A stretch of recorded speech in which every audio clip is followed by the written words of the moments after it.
Welcome. In front of me I have, let's pick this one, Spigen case. So this is for iPhone 17 Pro, and this will be the X-ray case. I believe that's how they're called. So anyway, I'll be going over unboxing, a test fit, a look, and also my opinion, and something that I want to add at the end of the video that you probably might want to know about this specific case.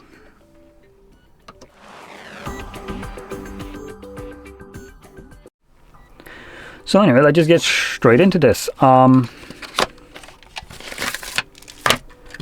much in here, just a case, and that's about it. So the case itself, back of it is made out of plastic with this very cool, I have to just give it to them, it looks pretty sick with the kind of like an it is an X-ray look to it. So it's in that X-ray, it's hiding your MagSafe right here, as you can partially see all around here. So it's a nice case in terms of just appearance wise. In terms of fit, just slap that in there. It's obviously going to protect your device pretty well. It has some extra little touches right here for additional like durability when you drop it. We have all the buttons covered, so you can see right here everything is covered, though they are not, oh no, they are using cut through method, so it makes the buttons easier to press when you have like a cut slit from each side. So it's holding the button or the silicone on just top and bottoms for all of them, even the smallest one right here. And if we flip it over to the back, or the back to the right side, we also have the same thing right here. So it's cut from each side right here to make the power button easier to press, but they are using some cover for the button, camera button. So let's see how that works, because this is a little bit different than you typically have. For instance, I have here an ESR case, and this one has a capacitive button that kind of transfers over your touch inputs to this one. This is just a silicone cover right here. So I'm curious how that will translate to the camera. Let's open it up. That seems to be working pretty fine. So nothing really wrong with it. You can see works pretty well. Now if barely right now, just kind of gently swiping on it, and you can see it's still working. So it is doing the job pretty well, better than I actually expected, considering there is some kind of obstructions between. Now in terms of fit, it obviously fits the device pretty well. It gives it a little bit of protection for the display, so if you drop it on here or you like to place your phone screen down, you don't need to worry about it getting scratched. I also have a tempered glass, which is kind of slowly coming off right here. So that's one thing that you need to worry about, is your tempered glass will need to be applied pretty well, as if it's going a little bit to one or other side, you might just end up with things like this.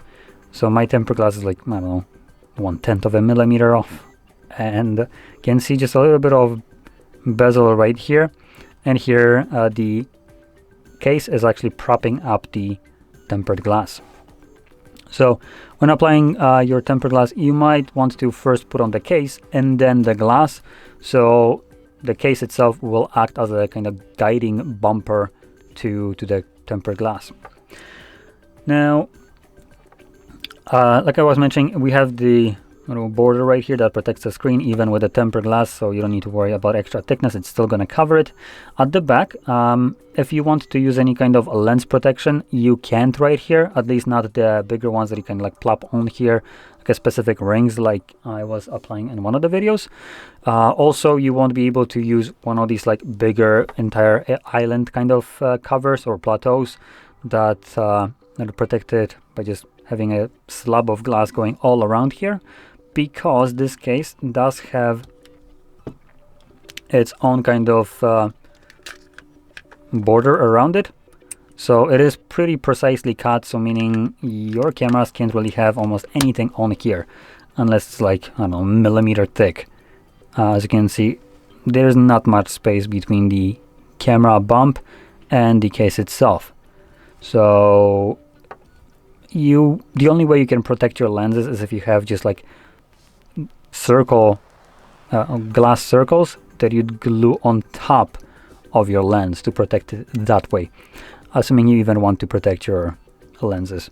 The case itself here at the back comes with a bit of a protrusion, and it covers the back of the cameras pretty well, so they barely protrude from this area right here, and this one still has even more lip to it, so you're not going to be scratching your cameras at all. Even if you like try to scratch it, it's not going to happen. So in this aspect, it's protecting your device pretty well. Now, the important thing that I want to mention, actually no, before I even get to that, one more thing. The fit. Just like before, this one is a little bit more precise. Or maybe just the light right now. So yeah, it looks like it's the cutouts are looking pretty centered right here. Now when it comes down to plugging your device with some chunky cables, like for instance this one, as you can see, the casing for this Type-C plug is pretty huge. See how well it does.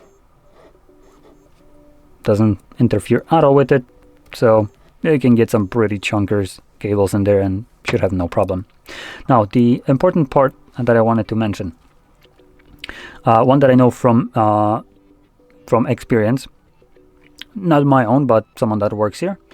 They bought the same kind of case, the same exact one, but for Samsung, the S25 Ultra. They produce them for different models. So obviously, he got that before even these came out, but the case is exactly the same. So this area right here is made out of plastic. That's fine. The only thing that you need to worry about is the portions of it that are on this side will start to rub off at some point. So it's just gonna start peeling off as it's paint. That's not really what you need to worry about. That's just kind of not that important. What is the fact, let me just take it off, is that most of this case is made out of silicone outside of just this portion right here, which is plastic. So every portion of it, which is the entire border all around, along with the camera plateau cover, is made out of silicone. Now, something that happens with silicone is it tends to get yellow over time, and that will vary depend on how much you actually use this device.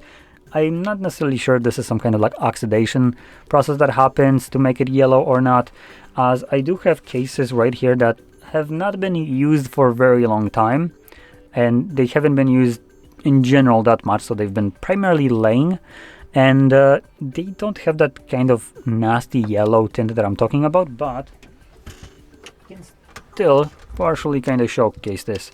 So here is a case that has been used just a little bit, and it starts to get this yellowish kind of look somewhere here, though camera isn't necessarily picking it up. I can see it just subtly. It has a little bit of a tint in general to it compared to this one. You can see this is just like very clear, no tint to it. This one, on the other hand side, you can see next to it, it has just a little bit of a different kind of shade to it, like something is off. Now I have another one, which I'm not sure what the hell happened with this one. It's also silicone, but this went into matte format. I'm not exactly certain why it decided to become straight like matte finish on its own, by the way. This possibly could clean, but you can clearly see this is way more yellow than what this is. What you will experience is that your case will become yellowish like this, minus the frosting, basically. That doesn't happen usually, so I don't know what happened here, but it will have this yellow tint all around. So the entire silicone portion will start to get this, and obviously the longer you use it, the more yellowish it will become. So I do want to warn you against this. For the person that works here that got this kind of case, it happened roughly about like 4 months in. It became yellowish. So it's just going to be a gradual kind of process. It's going to start to have this kind of nasty look to it. So if you're buying this, I would probably recommend going for something that is actually not clear silicone. As an example, here's a case from ESR. And this one, as you can see, is just a matte black silicone or rubber, whatever that is. So this one will not have the same problem as this one right here. So it might be a much better option if you don't want to change your case every like 4 months just because it becomes nasty yellowed. If you don't mind it, then that's fine. This will stay much longer. This paint it's on both sides, by the way. So this will stay much longer. You don't need to worry about this peeling off as easily as you should worry more about the yellow tint that you will get to this. So if you don't care about this and you just like the look and maybe you swap your cases quite frequently, then again, this could be a good case. Probably would be better if you have multiple different cases that you can just kind of cycle through, then this will last you longer, as it seems like it just kind of gets this kind of tint to it the more you actually use it. So if it's laying around, for instance, kind of like this one has been here for about a year, and because it's not really being used, also not being kind of taken outside as much because there's no phone for it anymore, it's getting there, but it's obviously much slower than what you would expect from case that you use on a daily basis. So something to keep in mind. Anyway, I hope you found this video helpful, and if you did, don't forget to hit like, subscribe, and thanks for watching.